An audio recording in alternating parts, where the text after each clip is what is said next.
दासना देवी मंदिर के महंत और पंचम जूना अखाड़े के महामंडलेश्वरी यति नरसिंहानंद गिरी ने वक्फ कानून को लेकर केंद्र सरकार पर निशाना साधा। उन्होंने कहा कि देश के बंटवारे के समय मुसलमानों के पूर्वज अपने हिस्से की जमीन पाकिस्तान और बांग्लादेश ले गए थे। ऐसे में अब उनका भारत की जमीन पर 1 इंच भी अधिकार नहीं है। महंत नरसिंहानंद ने कहा कि केंद्र सरकार द्वारा वक्फ कानून में किया गया संशोधन एक कदम जरूर है, लेकिन इससे वक्फ जैसी संस्था को पूरी तरह से समाप्त नहीं किया जा सकता। उन्होंने दावा किया कि भारत से वक्फ बोर्ड को समाप्त करने में अगर कोई सक्षम है तो वो केवल उत्तर प्रदेश के मुख्यमंत्री योगी आदित्यनाथ हैं। उन्होंने प्रधानमंत्री नरेंद्र मोदी की सरकार पर भी टिप्पणी करते हुए कहा कि ये पूर्ण बहुमत की सरकार नहीं है, इसलिए वक्फ कानून को पूरी तरह खत्म करने में सरकार को दिक्कत आ रही है।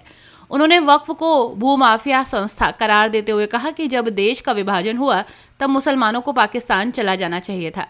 महंत ने कहा, मुसलमान धर्म के नाम पर पहले ही देश को 2 हिस्सों में बांट चुके हैं। अब उन्हें भारत की किसी भी जमीन पर कोई हक नहीं होना चाहिए। उन्होंने ये भी कहा कि अगर योगी आदित्यनाथ भविष्य में देश के प्रधानमंत्री बने तो वे वक्फ बोर्ड को पूरी तरह से समाप्त कर देंगे। लोकसभा से और राज्यसभा से वक्फ बोर्ड का जो संशोधन था वो पास हो चुका है, और इसको आप किस तरीके से देखते हैं कि वक्फ बोर्ड कितना सही है संशोधन होना या नहीं? देखिए, सही दिशा में एक कदम माना जा सकता है, लेकिन छोटा कदम।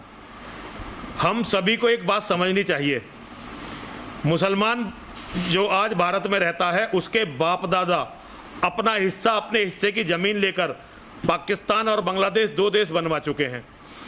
तो भारत की 1 इंच जगह पर भी कानूनी रूप से मुसलमानों का अधिकार नहीं है। हमारे बाप दादाओं ने इनके बाप दादाओं पर तरस खाकर इन्हें यहाँ रहने दिया।